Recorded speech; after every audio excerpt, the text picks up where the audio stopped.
J certification to attest to the fact as to whether he was brought to a local court or not.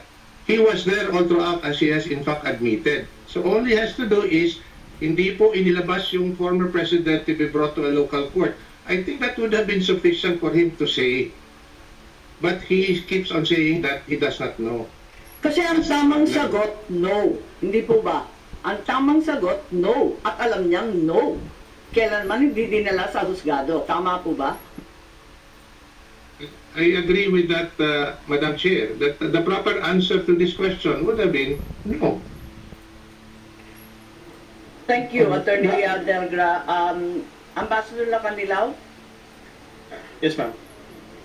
Still, ma'am, yung nasabi ko po. You still didn't know, in spite of overseeing Contempt the na yan. operation from both the Interpol and the entire government of the Philippine Republic. Tama? Yes, Madam Chair. Hindi mo pa rin alam. Don't know. Okay, contempt na. Go ba to?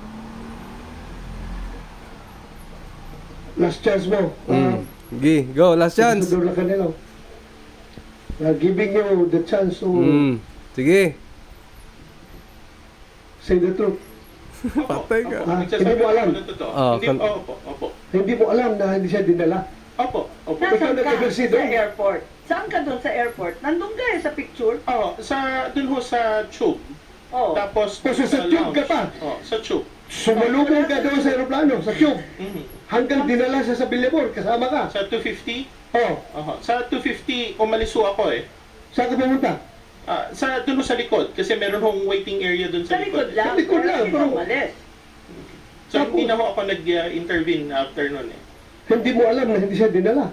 Hindi po. Madam Chair, I think this resource person is lying.